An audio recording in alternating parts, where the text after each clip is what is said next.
कभी खेले नन्हे नंदन,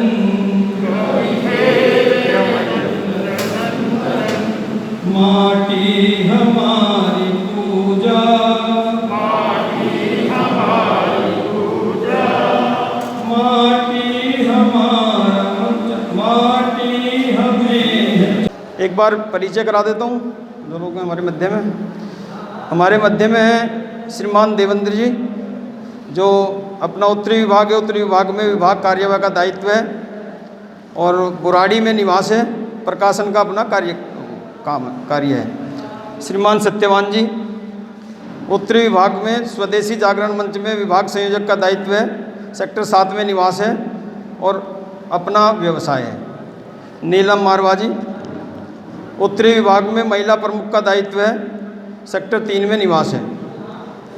कुछ और परिचय। सुभाष जी हैं, बुराड़ी जिले में जिला सह संयोजक का दायित्व है, उनका भी स्वागत है। साथियों, आज का जो कार्यक्रम आयोजित किया गया है स्वदेशी स्वावलंबन अभियान के अंतर्गत अर्थ एवं रोजगार सृजक सम्मान कार्यक्रम के नाम से आयोजित किया गया है। जैसा हम सभी को पता है कि पिछले समय में 22 मार्च को जो परिस्थितियां देश के अंदर बनी, जिस प्रकार लॉकडाउन की लागू हुआ संपूर्ण रूप से देश में, तो लॉकडाउन के पश्चात सभी के सामने शुरुआत में तो हम सबको लगा ये बड़ा अच्छा सा लगा, 6-7 दिन घर में रहे तो लगा कि चलो ठीक है, सब लोगों ने मज़े किए, भिन्न भिन्न पकवान बनाए खाए पे। लेकिन जैसे जैसे लॉकडाउन की अवधि बढ़ती गई, हम सबके सामने समस्याएं बढ़ती गई उसी के साथ साथ। और जो 2 चीज़ें जीवन चलाने के लिए ज़रूरी होती हैं, जीवन चलाने के लिए सबसे ज़्यादा यह है कि हमें जीवन को बचाना है। पहले तो जीवन बचाने के लिए भोजन की आवश्यकता है और उसके पश्चात जीवन चलाना है। जीवन चलाने के लिए रोज़गार की आवश्यकता है। तो लॉकडाउन की अवधि में सबसे पहले हमने जो समस्या थी भोजन की और जो ज़रूरी चीज़ों की आवश्यकताएं थी, सबसे पहले उनका सामना किया कि उनकी कमी सबके पास धीरे धीरे होती चली गई। और सभी लोगों ने, समाज के जो लोग थे उनने सहयोग किया। स्वदेशी जागरण मंच के कार्यकर्ता भी उनके साथ लगे और सेवा भारती के माध्यम से हमने कोशिश की कि जो लोग जिसका हमें पता चला कि इसको कुछ परेशानी है, इसको किसी चीज़ की आवश्यकता है, तो हमने उसको उपलब्ध कराने की पूरी कोशिश की। हमारे कार्यकर्ता दिन रात इस कार्य में लगे रहे, भिन्न भिन्न संगठनों के साथ सहयोग करके लगे रहे। हमारे कई कार्यकर्ता थे जो स्थानीय सांसद के कार्यालय में वहाँ लगे रहे और उन्हें दिन रात, जब तक पूरी लॉकडाउन की अवधि चली, तो वो सूखे राशन की किट लोगों में वितरित करते रहे। और पूरे अपने रोहिणी जिले में नहीं बल्कि उन्हें पूरे लोकसभा क्षेत्र में बने बनाए भोजन के पैकेट भी वितरित किए और सूखे राशन की किट भी वितरित की। स्वदेशी जागरण मंच के कार्यकर्ता उसके साथ साथ लगे रहे। हमने समाज में भिन्न भिन्न लोगों से संपर्क किया, उनके सहयोग से लगभग 1 लाख रुपए से ज़्यादा की राशि एकत्र करके हमने सेवा भारती में दी और सेवा भारती के माध्यम से ही, सेवा भारती के साथ जुड़ के हमने इस अभियान में आगे बढ़ाया अपने ज़िले के अंदर। चाहे थाली पीट कर लोगों का उत्साहवर्धन करने का कार्य हो, चाहे दीप जलाकर लोगों का उत्साहवर्धन करने का कार्य हो, स्वदेशी जागरण मंच के कार्यकर्ता हर एक कार्य में निरंतर लगे रहे, लोगों का उत्साहवर्धन करते रहे और यही अपनी कोशिश रहे कि किसी प्रकार से लोगों का उत्साह टूटने ना पाए। लोग कोई भी भूखे पेट सोए ना, उसको राशन की उपलब्धता रहे और ये हमारी कोशिश निरंतर लोगों के साथ बनी रही। इसी प्रकार जब ये चलता रहा तो लॉकडाउन की अवधि धीरे धीरे ख़त्म हुई और लॉकडाउन के पश्चात पूरे लॉकडाउन में लगभग 13 करोड़ लोगों के रोजगार गए और सभी लोग समाचार के माध्यम से, विभिन्न टीवी चैनल के माध्यम से सभी लोग देखते रहे किस प्रकार दिल्ली से, देश के दूसरे भागों से मजदूरों का पलायन हुआ अपने अपने घरों के लिए और उसमें बड़ी विकटता रही। लोग उसमें बड़ी परेशानी हुई, लोगों को आवागमन के साधन उपलब्ध नहीं थे। लोगों ने, विभिन्न विभिन्न संस्थाओं ने सहयोग किया और इसी को ध्यान में रखते हुए 25 मई को एक स्वदेशी जागरण मंच ने स्वदेशी स्वावलंबन अभियान का शुरुआत की, जिसमें सर्वप्रथम हमने डिजिटल हस्ताक्षर के माध्यम से इस अभियान को चलाया और पूरे भारतवर्ष में, जबकि लॉकडाउन में कोई बाहर नहीं निकल पा रहा था, कोरोना के कारण लोग डरे हुए थे, तो हम लोगों से जाकर तो संपर्क नहीं कर पाए, लेकिन फ़ोन के माध्यम से, व्हाट्सएप के माध्यम से, आजकल दूसरे और ऐप हैं उनके माध्यम से लोगों से संपर्क करके पूरे भारतवर्ष में लगभग 14 लाख लोगों ने डिजिटल हस्ताक्षर अभियान के माध्यम से इस अभियान का समर्थन किया। और दिल्ली में भी लगभग 22,000 लोगों ने किया। रोहिणी जिले में भी हम लोगों ने लगभग हज़ारों लोगों से साइन इससे करवाए डिजिटल हस्ताक्षर के माध्यम से और इस अभियान का समर्थन किया। और यही रहा इस अभियान में कि लोगों को इस अभियान के माध्यम से जन जागृति आए। हमने कुछ लोगों से बात भी की, अगर उनके पास में कुछ रोजगार उपलब्ध हैं, एक रोजगार सेतु के नाम से एक व्हाट्सएप पर भी हमने चलाया एक ग्रुप, किसी के पास रोजगार उपलब्ध है तो वो उस पर अपनी जानकारी दे दे, किन्हीं को रोजगार की आवश्यकता है तो वो उस पर अपनी जानकारी दे दें, तो उसके माध्यम से ताकि कुछ लोगों को रोजगार मिल सके। इसी बीच में 16 जून को गलवान घाटी में चीनी सेना ने भारतीय सीमा में अतिक्रमण किया और एक परिस्थिति पुनः उत्पन्न हुई, लेकिन स्वदेशी जागरण मंच के कार्यकर्ता उसके विरोध में भी सड़कों पर उतरे और पूरी दिल्ली में नहीं पूरे देश भर में स्वदेशी जागरण मंच के कार्यकर्ताओं ने जगह जगह विरोध प्रदर्शन आयोजित किए। रोहिणी जिले की टीम ने भी अपने क्षेत्र में 7 जगह विरोध प्रदर्शन आयोजित किए। रक्षाबंधन का त्यौहार है, रक्षाबंधन के त्यौहार पर भी सेवा भारती के माध्यम से या कुछ वनवासी महिलाओं बच्चों ने कुछ राखियां बनाई, उन राखियों के वितरण में भी हमने सहयोग किया, लोगों को प्रेरित किया कि वो चीनी राखियों के बजाय स्वदेशी राखियां खरीदें और बड़ा अच्छा उसका लोगों में प्रतिक्रिया आई। लोगों ने स्वदेशी राखियां खरीदी भी और कोशिश रहेगी कि ये अभियान आगे चलता रहे। अभी आगे दीपावली भी आने वाली है, तो दीपावली पर भी यही रहेगा कि हम जो है चीनी लड़ियों का इस बार पूरी तरह से बहिष्कार करें, क्योंकि जिस प्रकार चीन ने अपनी हरकत की है सीमा पर और अभी भी जिस प्रकार से डटा हुआ है, एक समझौता होने के बावजूद, मानने के बावजूद भी उसने मना कर दिया कि मैं वहाँ अभी भी जो है कई स्थानों पर उसकी सेनाएं डटी हुई हैं, पीछे नहीं जा रही। तो चीन को देखिए युद्ध होता है कि सीमा पर सैनिक लड़ रहे हैं, लेकिन हम लोग सीमा पर नहीं जा सकते। हम लोग यहाँ पर रहते हुए आर्थिक रूप से चीन को घुटनों पर ला सकते हैं अगर हम सभी लोग खुद भी समाज में जाकर प्रत्येक व्यक्ति को इस बात के लिए प्रेरित करें। दीपावली का त्यौहार आने वाला है, चीनी लड़ियों का पूरी तरह से बहिष्कार करें, अपने दिए जलाएं ताकि हमारे लोगों को रोजगार मिल सके। और स्वदेशी जागरण मंच का किसी न किसी चाहे कोई भी अभियान उसके माध्यम से सबसे ज़्यादा तो ये रहता है कि अपने लोगों को रोजगार मिले किसी न किसी तरीके से, स्वदेशी वस्तुओं को बढ़ावा मिले। स्वदेशी वस्तुओं को बढ़ावा मिलेगा, स्वदेशी लघु उद्योग चलेंगे, बड़े बड़े उद्योग स्वदेशी वस्तुएं बनाएंगे, तभी हमारे लोगों को रोजगार मिलेगा। आज दुनिया में सबसे ज़्यादा युवा शक्ति हमारे पास में है, सबसे ज़्यादा जो काम करने वाले लोग में हमारे पास में है, तो लेकिन वो भी तभी कुछ कर पाएंगे जब उनके लिए कोई रोजगार की उपलब्धता रहेगी। तो स्वदेशी जागरण मंच का हर समय यही रहता है कि भी कुछ न कुछ रोजगार यहाँ पर शुरू किए जाएँ, चाहे छोटे लघु उद्योग के माध्यम से किए जाएँ, चाहे बड़े उद्योग के माध्यम से किए जाएँ। तो इस प्रकार हमारा ये रहता है, हम लोगों को प्रेरित करते रहते हैं। इसी प्रकार स्वदेशी जागरण मंच ने एक स्टार्टअप का कार्यक्रम भी चला हुआ है। छोटे छोटे स्टार्टअप में लोगों को सहयोग करते हैं, किसी को लोन की आवश्यकता होती है उसमें सहयोग करते हैं, उसको उनको गाइडेंस देते हैं। अब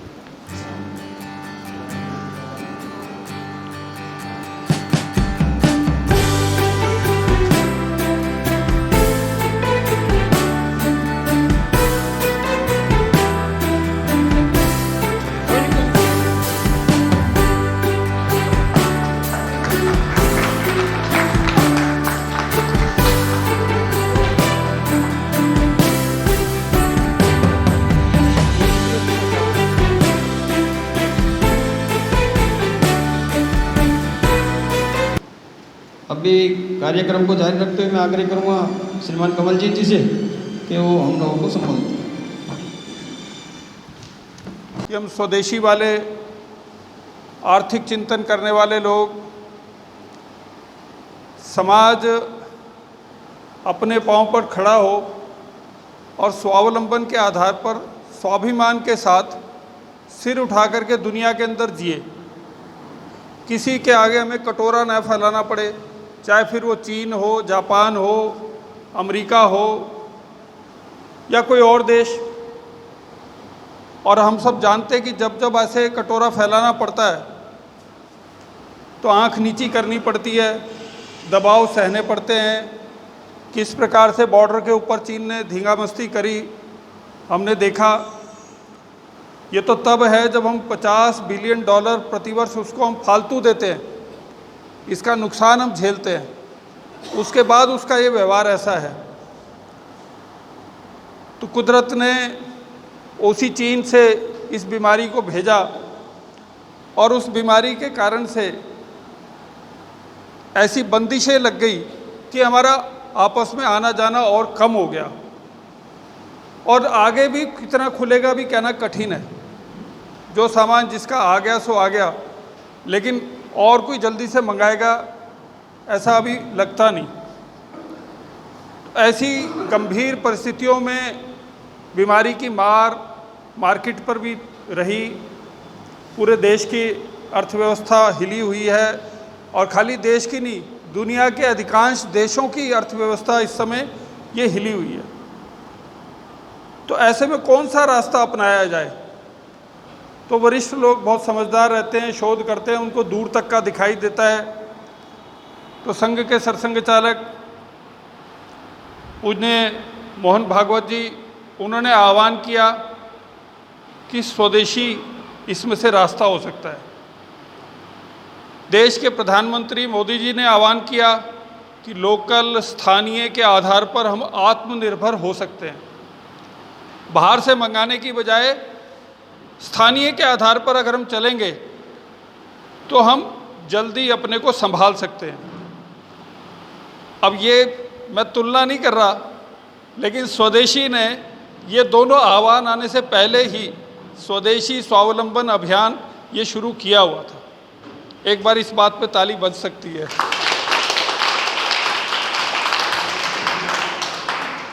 तो स्वदेशी ने पहले से ही इस बात की सूंघ कर ली थी और उसके आधार पर ऐसी तैयारी कर ली थी। हस्ताक्षर अभियान चलाया, लोगों का स्वदेशी भाव जगाया, जैसे दिए जलाए गए, थाली बजाई गई, वैसे ही स्वदेशी का संकल्प भी लिया गया।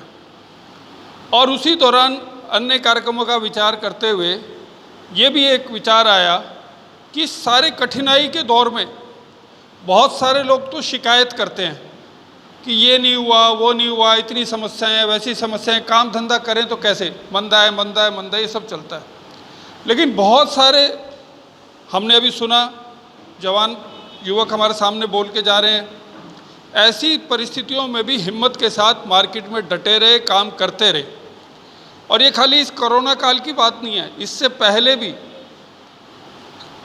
50 साल से, मैं पहले भी उदाहरण दिया है कई बार, जमशेद जी टाटा स्टील लेने के लिए जापान जा रहे थे, रास्ते में स्वामी विवेकानंद मिल गए, शिप के ऊपर विवेकानंद जी के साथ उनकी भेंट हो गई। पूछा कहाँ जा रहे हैं? जापान जा रहे हैं। क्या करने? स्टील लेने के लिए जा रहे हैं। बोले कब तक बाहर से लाएंगे? क्या हमारे यहाँ स्टील बन नहीं सकता? हमारे पास स्टील की टेक्नोलॉजी नहीं है क्या? है। भारत सबसे पुराना देश, हम लोहे की ढलाई जानते थे। तो उनके समझ में आ गई।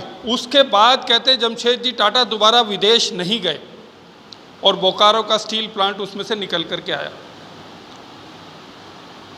उसके बाद रतन टाटा की भी अपनी कहानियाँ हैं, किस प्रकार से हमारे देश के व्यापारियों ने, उद्यमियों ने, उद्योगपतियों ने और चीज़ें खड़ी करी, सब कठिनाई के दौर में। अभी ये अपने गुरुमूर्ति जी चार्टर्ड अकाउंटेंट है, बड़े पुराने स्वदेशी के कार्यकर्ता हैं। उन्होंने एक जगह बताया कि ये जो लुधियाना है, लुधियाना का उद्योग है, ये रामगढ़िया कम्युनिटी है, बिरादरी, उसने खड़ा किया। कोई MBA और BTech MCA नहीं थे लोग, घरेलू उद्योगों के आधार पर उन्होंने चीज़ें खड़ी करी। अभी कल परसों गुड़गांव गए थे तो ध्यान में आया, प्रवीण जी साथ थे, वहाँ का डोडा ओम स्वीट्स बहुत प्रसिद्ध है और UK तक में उसके स्टोर्स खुल गए हैं। तो ऐसा बताते हैं कि वो कम्युनिटी जिसके यहाँ डोडा बनता है, घर में बना करके घर के बाहर गली में बेचा करते थे, और धीरे धीरे वह ऐसी क्वालिटी उसकी बन गई डोडे की कि भी वो आज विश्व प्रसिद्ध हो गया। तो जो सामान्य गुण हैं उद्यमी के, परिश्रमी के, उद्यम परिश्रम ये एक ही चीज़ है। ऐसा हमारे यहाँ कहा भी गया है कि जो उत्तम खेती, खेती का मतलब प्रोडक्शन, उसमें अनाज प्रोडक्शन से लेकर के प्रोडक्ट इस प्रकार के इंडस्ट्री लगाना भी है, और प्रोफेशनली मैन मेकिंग भी प्रोडक्शन है। अच्छे कॉलेज, अच्छे प्रोफेशनल तैयार करना, वो भी प्रोडक्शन है। तो ये जो परिश्रम करने का स्वभाव है, लगातार लगे रहना, उसमें शुद्धता लाना। किसी ने अभी हरियाणा के प्रिंसिपल सेक्रेटरी एडिशनल हैं, उनसे बैठना हुआ, मिलना हुआ, बात चल गई कैसा क्या है, हम ऐसा सम्मान का कार्यक्रम करने वाले हैं। तो उन्होंने बताया जैगुआर है, जैगुआर ब्रांड जो है आज दुनिया में मुकाबला कर रही है और उस अनेक विदेशी कंपनियों ने उसको खरीदने की भरपूर कोशिश करी, उन्हें बिकने के लिए हाँ नहीं भरी। बिक सकते थे, कभी भी पैसा लेकर के किसको खराब लगता है, अभी उसको अन्यथा नहीं जोड़िएगा। लेकिन हमारा फ्लिपकार्ट बना, नए बच्चे, नौजवान बच्चे, उन्होंने अच्छे से उसको पकड़ा, बहुत बड़ा प्लेटफॉर्म तैयार किया। लेकिन वो वॉलमार्ट ने बहुत मोटा पैसा फेंका और उससे भारत को इनकम हुई, गलत नहीं, मतलब भारतीय को इनकम हुई। वो कहाँ जाएगी उसके भी कुछ होंगे, लेकिन भारतीयों में ऐसी गुणवत्ता है कि वो वर्ल्ड क्लास प्रोडक्ट बना सकते हैं। बस उसको बचा कौन सकता है? तो अगर उस फ्लिपकार्ट को ये समाज, पूरा देश हमारा अगर पकड़ के रखता, उसको सपोर्ट देता, तो शायद वो बिकने की जल्दी ना करते। आज हर एक चीज़ में पेटीएम है तो उसमें चीन का पैसा लग रहा है, स्विगी, जोमेटो, किसी तरफ चले जाओ, ओयो जो है आज भी, जब जिस दिन लॉकडाउन लगा 25,000 उसके पास एम्प्लॉई और उसने $1 बिलियन उसके पास कैश, $1 बिलियन का उसके पास लोन। ये ऐसी स्थिति में वो आज भी वो था और अभी भी उसका कहना है कि मैं लोगों को नौकरी से निकालने वाला नहीं हूँ, मैं सबके साथ काम लेकर चलूँगा। 50 की शादी परमिटेड है तो शादियों से शुरू करेंगे, लेकिन काम जारी रखेंगे। और वो अभी भी प्रयास रहता है साफ़ सफाई का, वो पहले भी सैनिटाइजेशन का पूरा ध्यान रखते थे, उसमें और आगे वो काम करने वाले हैं। तो हिम्मत से डटे रहना, लगातार इनोवेशन करना, नए प्रयोग करना, मार्केट की आवश्यकता के हिसाब से अपनी चीज़ों में सुधार करना, ये जब किसी उद्योग में होता है तो वो उद्योग आगे बढ़ता है, पक्का रहता है और एक न एक दिन दुनिया में अपना लोहा मनवा करके मानता है। तो ऐसे हम सब उद्यमी यहाँ आसपास देखेंगे, बहुत सारे दिखाई देंगे। कार्यकर्ता प्रयास भी कर रहे हैं। रोज़ यहाँ वंदनम करके अगरबत्ती है मुंडका के अंदर, तो इंडी फ्लोरा प्रोडक्ट्स प्राइवेट लिमिटेड, 250-300 लोग उस पर काम करते हैं। आयुर हर्बल वाले आए सरदार जी, पहला कार्यक्रम हुआ, पहला बिजनेस जो सौदा हुआ उनका, तो 1.5 लाख रुपए का घाटा हुआ। 40 साल पहले की बात कर रहे हैं, पहले सौदे में 1.5 लाख रुपए का घाटा, लेकिन लगे रहे, जुटे रहे।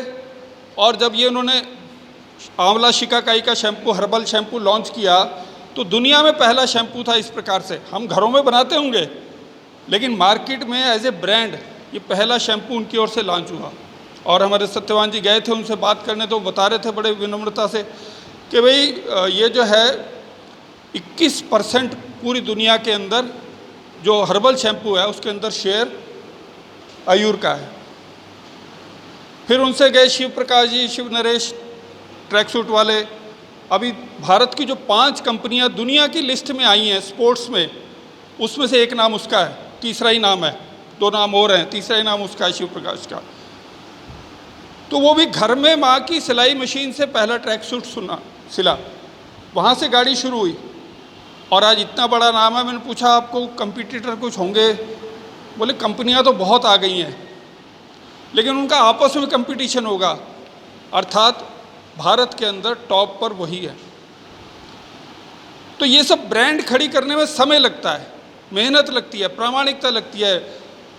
जैसे पुराने दुकानदार व्यापारी का रहता है, कोई बच्चा चला गया उसको भी वही रेट मिलेगा, कोई बड़ा चला गया उसको भी वही रेट मिलेगा, अंधा चला गया, बहरा चला गया, कोई चला गया, उसको वही क्वालिटी, वही सामान, वही रेट मिलेगा। जैसे हमाम, लाइफबॉय ये विदेशी साबुन है या कंपनी की बनी कोई चीज़ है, निरमा है, पूरे हिंदुस्तान में कहीं देखेंगे वो एक निरमा, वो वही निरमा निकलेगा। अमूल की लस्सी, मक्खन, आइसक्रीम, पूरे हिंदुस्तान में कहीं चले जाएंगे वही क्वालिटी निकलेगी। ये जो गुणवत्ता मेंटेन करना, बनाना और अपनी ब्रांड खड़ी करना, इसमें बहुत परिश्रम लगता है, पीढ़ियाँ लगती हैं, उसके बाद ये चीज़ें खड़ी होती हैं। लेकिन एक बार ब्रांड बनने के बाद फिर जैसे कहते हैं कि ईश्वर का वरदान जैसा वो रहता है और चीज़ें बहुत अच्छे से चलती हैं। इन्हीं ऐसे लोगों के कारण से ही देश का भी नाम होता है, देश आगे बढ़ता है। और ये जो पिछले कुछ सालों में एक भ्रम हो गया गुलामी के कालखंड के कारण से, दबाव के कारण से, कि भी हम बाहर से जो आया वो अच्छा है, हमारा ज़रा ऐसे ही है। तो वो वहम अब दूर होना चाहिए, समाज का स्वाभिमान जगना चाहिए और इस प्रकार के लोग आगे आकर के भारत की जो भी आवश्यकताएं हैं, जैसा हमने देखा भी, अब इमरजेंसी आने पर जो चीज़ों की ज़रूरत पड़ी वो बनाई। हमारे प्रांत कार्यवाजी हैं, एक्सपोर्ट का काम करते हैं भारत जी, भारत एक्जिम के नाम से उनका काम है। उन्होंने बताया कि जितना हमने पिछले 4 साल में नहीं काम किया उतना 4 महीने में काम किया, और यही मास्क और पीपी किट और ये वो बना करके उन्होंने इतना काम करा, और 250 से अधिक लोगों को उन्होंने काम दे रखा था रोजगार के नाते। हमारे कुलभूषण आहूजा जी हैं, आहूजा संस शॉल वाले, श्रीनगर घाटी से, कश्मीर से शॉल्स, पश्मीना, ये वो सब बना करके आज वो पूरे दुनिया में एक्सपोर्ट करते हैं, बड़ा नाम है। तो ऐसे लोग हैं जो भारत की गुणवत्ता को पहचानते हैं। ये लाजपत नगर का फैब इंडिया गढ़ी से, वो बहन जी, माता जी, अब जो भी उनकी आयु होगी, वो भारत की हैं, उनके जो पतिदेव हैं वो अमेरिका के हैं। उन दोनों ने मिलकर के काम शुरू किया। आइडिया किसका था पता नहीं, वो जाके मिलेंगे, कोई तो जानकारी मिलेगी। और उन्होंने फैब इंडिया का काम शुरू किया। फैब इंडिया का नाम हम जानते हैं, 134 देशों के अंदर उसका काम है। अभी कलकत्ता का एक मारवाड़ी जवान, नौजवान, और कोई सिंधी है लड़का, दरियानी क्या नाम है उसका, वाओ मोमोज के नाम से 150 करोड़ का व्यापार कर दिया उसने। अब उसको 10-15 साल हो गए हैं, लेकिन उसने 150 करोड़ का मोमोज का व्यापार कर दिया है। कभी दिखता होगा ये सामान्य नेपाली या चाइनीज़ वो मोमोज बेच रहा है, कोई नॉर्थ ईस्ट का लड़का लड़की खड़े बेच रहे हैं बाज़ार के अंदर, उसने इसका बड़ा व्यापार खड़ा कर दिया। बर्गर मोमो, पता चॉकलेट मोमो, क्या क्या बना दिया उसका, मोमोज थाली सब बना करके उसने बड़ा कर दिया। तो हिम्मत से डटने पर, इनोवेशन करने पर, नए नए तरीके से करने पर चीज़ें खड़ी हो सकती हैं। इसकी पूरी श्रृंखला है, बहुत सारे नाम हैं, और भी खड़े खड़े लिए जा सकते हैं, लेकिन आप सब लोग जानते हैं, ऐसे सब लोगों को पहचानिए। मिट्टी कूल वाला है अहमदाबाद का, वो कुम्हार परिवार है, अब उसने उसी को इंडस्ट्री बना दिया, मिट्टी का रेफ्रिजरेटर बना दिया, मिट्टी के कुकर बना दिए, मिट्टी की बोतल बना दी, मिट्टी के डोंगे, तवा सब बना दिया।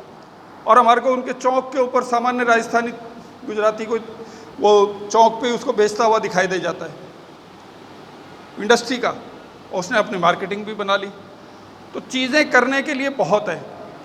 नई पीढ़ी को कभी कभी एक ऐसा अभ्यास हो गया कि डिग्री लो नौकरी पाओ, डिग्री लो नौकरी पाओ। तो हमारे माननीय सतीश जी कहा करते हैं, don't be job seeker, be job provider.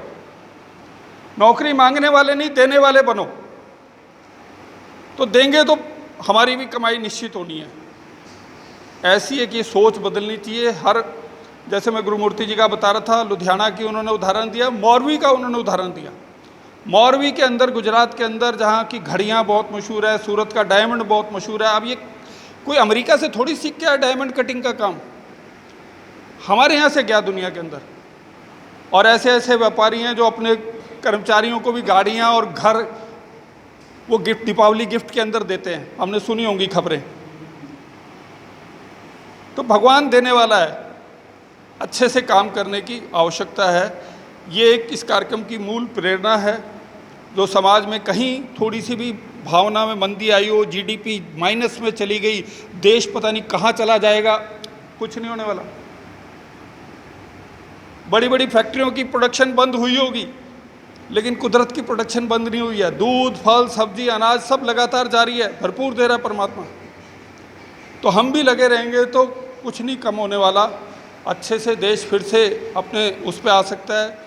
दवाइयाँ हैं, प्रकृति प्रेमी हम लोग हैं, हमने अपने हिसाब से चीज़ें बदली हैं। मैं कहा करता हूँ कि अंग्रेज़ हमें चाय दे करके गया था और हमने उस चाय को भी अदरक डाल के, काली मिर्च डाल करके काढ़ा बना लिया, दूध में हल्दी डाल दिया, और कहीं आवश्यकता पड़ने पर गिलोय और चरेता और ये ले करके हमने सारे बुखार उतार दिए। कोरोना का भी बुखार उतार दिया। वो जल्दी से हिंदुस्तान दोबारा आने वाला नहीं है।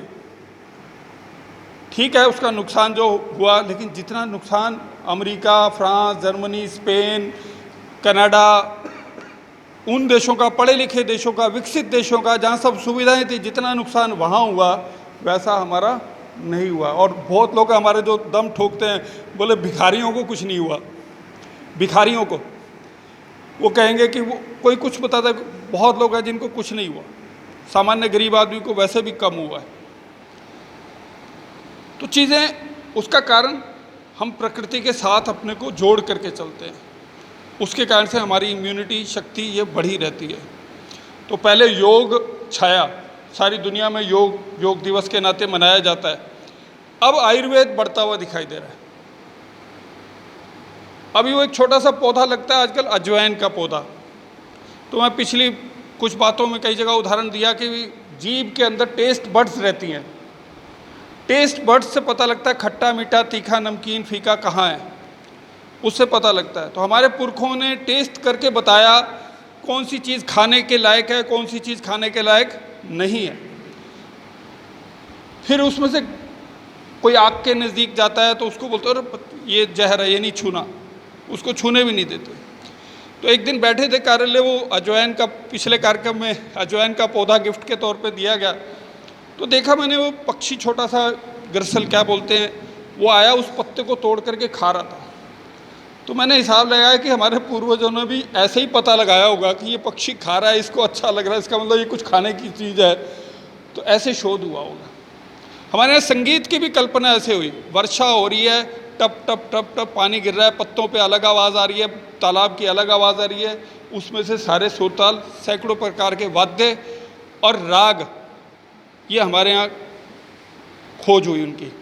तो शायद मैं समय ज़्यादा ले रहा हूँ, वैसा सत्यवान जी का इशारा है, पता नहीं वो ध्यान से सुन रहे थे या मेरे को रोकने की इशारा कर रहे थे। लेकिन कुल मिला करके ये एक अच्छा विचार सब कार्यकर्ताओं के मन में मिलकर के आया कि नई पीढ़ी के अंदर किसी प्रकार की निराशा नहीं आने देंगे। जैसे पुराने लोगों ने चीज़ें खड़ी करी हैं और अब नए नए स्टार्टअप्स आ रहे हैं। बेंगलोर का स्टार्टअप है, उसने नारियल के पत्ते से नारियल पानी पीने का स्ट्रॉ बना दिया। वो प्लास्टिक का स्ट्रॉ वेस्टेज है, पत्ते का स्ट्रॉ जो है कभी भी मिट्टी में घुल सकता है, मिट्टी में मिट्टी हो सकता है। तो बहुत सारे स्टार्टअप अलग अलग प्रकार से मार्केट में आ रहे हैं, काम कर रहे हैं। हम भी अपने बच्चों को प्रेरणा दें, अपने साथी भाई बहनों को, युवाओं को प्रेरणा दें कि अपनी आवश्यकता की चीज़ें हम स्वयं तैयार करें, कहीं बाहर ना जाना पड़े। सरकार ने अपनी ओर से पूरी व्यवस्था करी है, उसमें भरपूर सहयोग देने के सरकार ने अपनी मंशा दिखाई है। दिक्कतें हैं, वो एकदम सीधा रास्ता नहीं है, लेकिन फिर भी सरकार ने ऐसा मन बनाया। कल भी डिफेंस के बारे में जो 80% सामान इंपोर्ट होता था, अब वो भारत में बने, ऐसे प्रयास चल रहे हैं। तो हर प्रकार के क्षेत्र में रास्ते खुल रहे हैं। हम भी आगे बढ़ें और आवश्यकता अनुसार चीज़ें बनाएं। और जिन लोगों ने बाहर पैसा लगा रखा होगा, उनको आज महसूस हो रहा होगा कि हम गलत फंसा बैठे, अगर भारत में लगाया होता तो शायद अच्छा रहता। तो उस प्रकार की सोच के साथ सब लोग आगे आएँ। और इस समय पैसा रोकने का समय नहीं है। मैं शायद अपनी कद से ज़्यादा बड़ी बात कह रहा हूँगा, जो लोग मेहनत से जोड़ते हैं वो जानते हैं पैसा कैसे खर्च करना है। लेकिन तो भी मेरा एक विनम्र सुझाव है कि इस समय पैसा रोकने का समय नहीं है, जमा करने का समय नहीं है।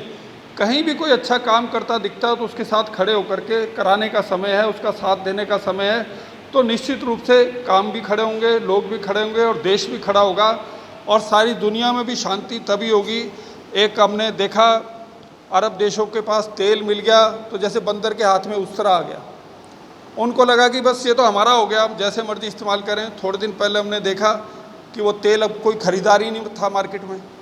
अब वो तेल से नहाएं कि क्या करें वो समझ में नहीं आ रहा था उनको। बेचें तो मुश्किल, निकालें तो मुश्किल, नहीं निकालें तो मुश्किल, उनकी सारी मशीनरी ख़राब होती है। तो इसलिए सही उपयोग किया जाए अच्छे से और मार्केट को, देश को अच्छा किया जाए तो सारी दुनिया में भी शांति होगी, व्यवस्था होगी, सद्भावना होगी। इसी शुभकामना के साथ मैं कार्यकर्ताओं को बधाई। तो मैं आग्रह करूँगा श्रीमान देवेंद्र जी से, विभाग कार्यवाही से, कि आएँ और हम सब लोगों का मार्गदर्शन करें। स्वदेशी का विचार आज का नहीं है, वैदिक काल से चला हुआ है। अगर आप थोड़ा दृष्टि डालें जब भारत विश्व गुरु था, इसको 4 भागों में हम देखें हैं। स्वाधीन भारत के स्वाधीन गांव व्यवस्था थी, गांव आत्मनिर्भर थे और उद्योग संपन्न गांव थे। जब भारत विश्व गुरु था तो स्वाधीन भारत था, स्वाधीन गांव थे। उसके बाद दूसरा चरण आता है मुगल काल का। देश पराधीन हुआ लेकिन गांव स्वाधीन थे, केवल गांव कर देते थे, बाकी डिस्टर्बेंस कुछ नहीं था, उद्योग धंधे सारे चलते थे। ऐसे समय में भारत की विदेश व्यापार में 23% का भागीदारी थी, 23% की भागीदारी थी। तीसरा चरण आता है जब अंग्रेज़ों के गुलाम हो गए। तो अंग्रेज़ों के गुलाम हुए तो गुलाम देश के गुलाम ही गांव हुए। उन्होंने योजनाबद्ध ढंग से हमारी ग्रामीण अर्थव्यवस्था को तोड़ा भी, मरोड़ा भी और समाप्त भी किया। यहाँ के जो ग्रामीण व्यवस्था थी उद्योग धंधों की, उन सब को समाप्त करने के लिए एक षड्यंत्र उन्होंने शुरू किया और यहाँ का जितना कच्चा माल था वो अंग्रेज अपने देश ले जाते थे, वहाँ से उसको मॉडिफाइड कर के वापस महंगा बेचने को यहाँ पर आते थे। इस तरह से अपने आर्थिक स्वार्थ के लिए हमारी ग्रामीण व्यवस्था, जो हमारे अर्थव्यवस्था की रीढ़ थी, उसको समाप्त कर दिया। चौथा काल आता है, भारत तो स्वतंत्र हो गया, स्वतंत्र भारत में गुलाम देश, वो व्यवस्था फिर खड़ी नहीं हुई। भारत स्वतंत्र हो गया है, देश स्वतंत्र हो गया, लेकिन वह ग्रामीण अर्थव्यवस्था खड़ी नहीं हो पाई। तो इन 4 चरणों को उसी समय से अंग्रेज़ों के टाइम से यह स्वदेशी का जो विचार था वो 1872 में प्रारंभ हुआ था। उसके बाद ये बंग के समय में 1905 में ये सब जुड़ता रहा, चलता रहा। आज के संदर्भ में ब्रिटिश शासन द्वारा भारत के गांव की अर्थव्यवस्था को समाप्त करने के षड्यंत्र को समाप्त करने के लिए स्वदेशी का विचार प्रारंभ हुआ था, ये आप मान सकते हो।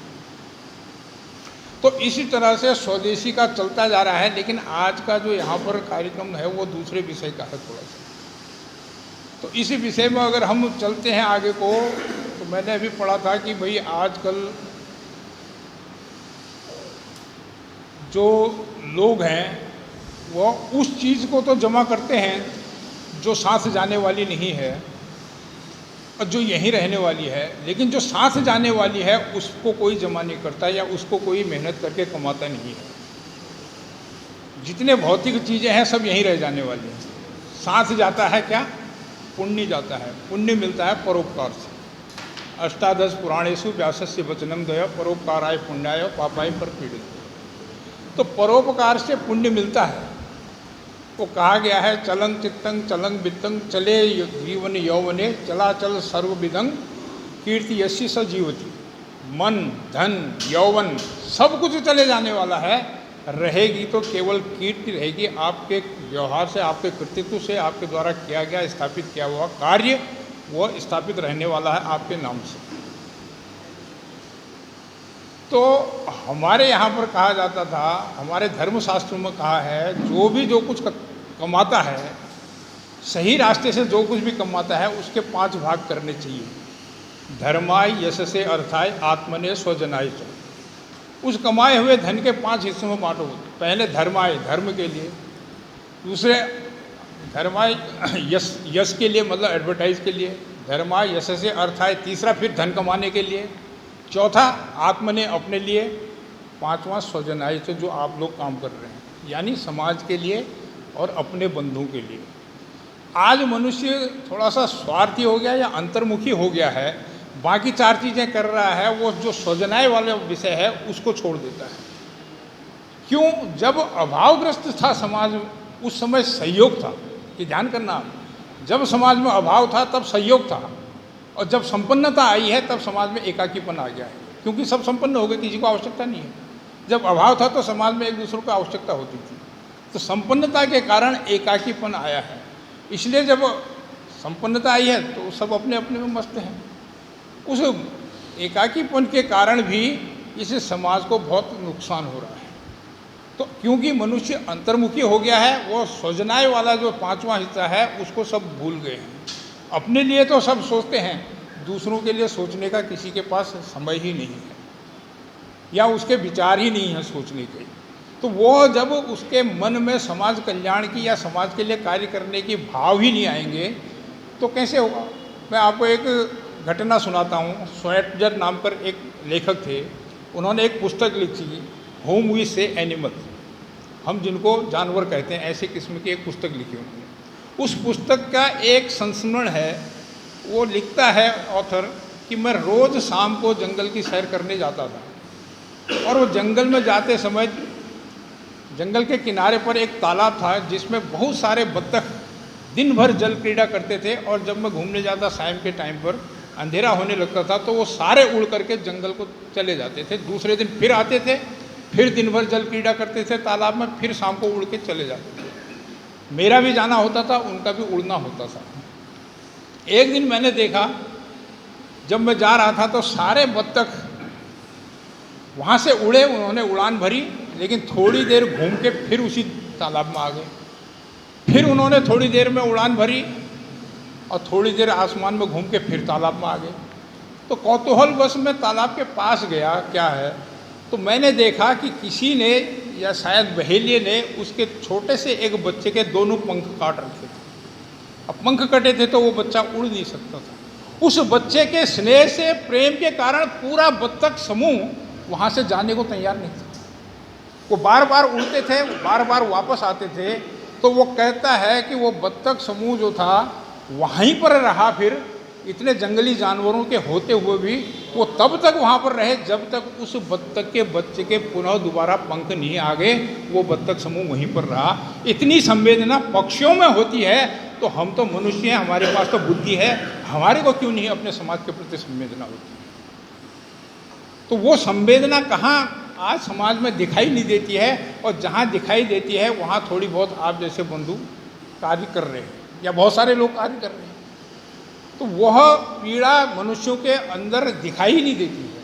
वो अपने लिए अंतर्मुखी होकर के इतना ज़्यादा आगे बढ़ गया है कि उसको बाकी किसी से मतलब ही नहीं है। कबीरदास जी का नाम सुना होगा, वो कहते थे रोज़ सवेरे शैतान आकर के मेरे से 3 प्रश्न पूछता है। पहला प्रश्न पूछता है कि तू आज क्या खाएगा। मैं उनसे कह देता हूँ उस शैतान से कि मैं आज मिट्टी खाऊंगा। दूसरा प्रश्न वो पूछता है मेरे से, तू आज क्या पहनेगा। तो मैं कहता हूँ मुर्दे का कपड़ा पहनूंगा, यानी कफन पहनूंगा। तीसरा प्रश्न पूछता तू कहाँ रहेगा। तो मैं कहता हूँ कि मैं आज शमशान घाट में रहूँगा। मेरे इन 3 उत्तरों को सुन करके वह मुझे अभागा करके छोड़ करके आगे चले जाता है। आगे कहते हैं वो शैतान नहीं था, मेरे अंदर की भावनाएं थी। आप भी सोचिए, आज ये जो जीवन में जो सारा कुछ चल रहा है समाज में, इन्हीं 3 चीज़ों के लिए चल रहा है ना, खाने के लिए, पहनने के लिए और रहने के लिए। अगर इन 3 चीज़ों को हमने ठीक ढंग से समायोजित कर लिया तो फिर लड़ाई नहीं होगी समाज में। आज यही इन्हीं 3 चीज़ों को ज़्यादा करने के लिए या ज़्यादा बढ़ाने के लिए सारा कुछ जो न्याय अन्याय, हित अहित, उचित अनुचित जो भी रास्ता अपनाया जा रहा है वो इन 3 चीज़ों के कारण ही हो रहा है। अगर मनुष्य थोड़ा भी सोच ले, उस अंतर्मुखी को अपने समाज की पीड़ा उन बत्तख समूह की तरह अपने को मान ले कि मेरा भी समाज है, इनकी पीड़ा भी मेरी पीड़ा है, तो फिर वो दूसरे ओर जाता है। नोबेल पुरस्कार के बारे में आपने सुना होगा, अल्फ्रेड नोबेल के नाम से दिया जाता है। उनके जीवन की एक घटना है कि उनके जीवन काल में एक समय ऐसा आया कि उनके मृत्यु की खबर छप गई, मरे नहीं थे वो। तो जब मृत्यु की खबर आई तो जर्मनी के अखबार ने क्या टाइटल दिया, मौत के सौदागर की मृत्यु, क्योंकि उन्होंने डायनामाइट का आविष्कार किया था। तो उन्होंने कहा मैंने जीवन भर जिस रिसर्च के द्वारा डायनामाइट जो भी काम आएगा, लेकिन मुझे इसका खिताब क्या मिल रहा है। उस दिन के बाद उन्होंने अपनी सारी संपत्ति समाज हित में लगा करके और समाज सेवा की। केवल डायनामाइट के लिए नहीं, उस समाज सेवा को देखते हुए उनके नाम से ये नोबेल पुरस्कार आज भी मिलता है। तो जब मनुष्य जागता है वो ही समाज देवता है। उस समाज देवता के लिए जब खड़ा हो जाता है तब वो कुछ न कुछ कीर्ति, यहाँ पर जो मैंने कहा, उस कीर्ति को स्थापित करके जाता है।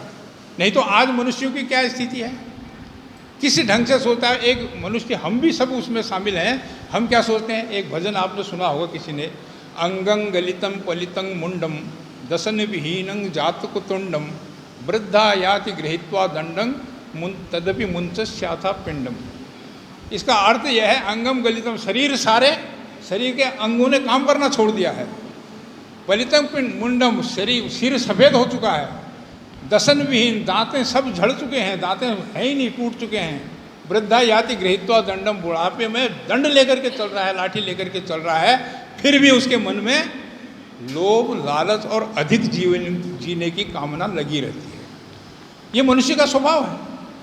वो कभी भी इन चीज़ों से, अपने मरने के बारे में सोच ही नहीं सकता है और अपने हित के अलावा दूसरों के हित के बारे में नहीं सोचता। ये स्वभाव रहता है। लेकिन जब थोड़ा सा जागृति आती है समाज के अंदर, फिर वो समाज के बारे में सोचने लगता था।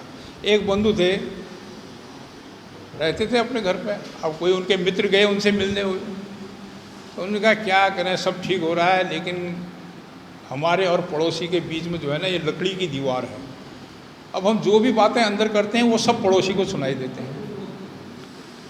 तो उसने कहा भाई घर आपका है, ईंट लाओ, सीमेंट लाओ, लकड़ी की जगह पक्की दीवार बना दो। उसने कहा बात तो आप ठीक कर रहे हैं, लेकिन फिर उनकी बातें हमको कैसे सुनाई देंगी। बात वहाँ पर है ना कि मेरे लिए तो होना चाहिए, लेकिन दूसरे की जब बात आती है तो फिर नहीं होना चाहिए। तो ये सब बातें मनुष्य अपने लिए सोचता है, लेकिन जब उसका मैं बड़ा होता है, समाज की ओर जाता है, इस देश की ओर जाता है, तो फिर उसके कृतित्व भी उस आधार पर आगे बढ़ते हैं। तो जहाँ पर भी देखो, सेवा का भाव सबके अंदर होता है। कहीं जागृत अवस्था में होता है, कहीं सुप्त अवस्था में होता है। जहाँ जागृत अवस्था में है, यहाँ पर खड़े हैं, आए हैं। जहाँ सुप्त अवस्था में है, वो आपको देख करके वो भी जागृत होने वाला है। भाव सबके अंदर होते हैं। तो इसलिए इन सब बातों से समाज देवता के रूप में हम कैसे उसको आगे बढ़ा सकते हैं, उसकी सेवा कैसे कर सकते हैं, वही नर सेवा, नारायण सेवा, वही स्वदेशी का, वही संघ का, सबका विचार वही आता है अंत में। समाज देव की सेवा करें, सब समाज में रहने वाले मेरे हैं।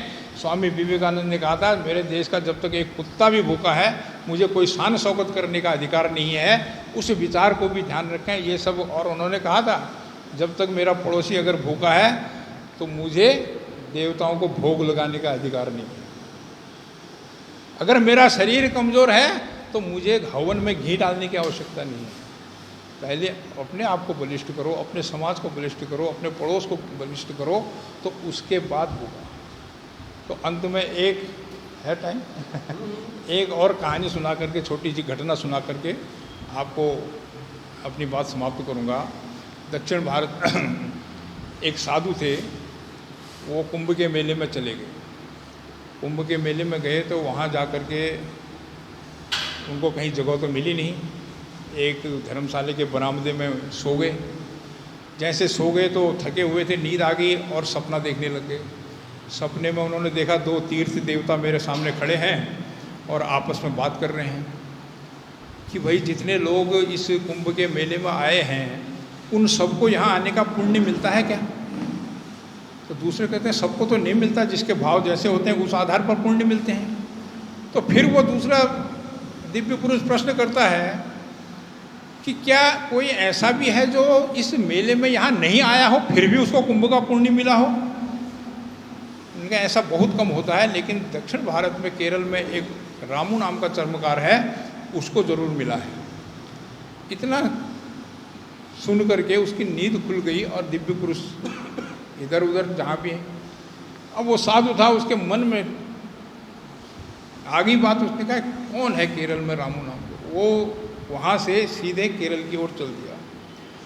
पता करते करते करते करते उसको कई महीने लग गए, लेकिन आखिरकार उसने रामू चर्मकार को ढूंढ लिया।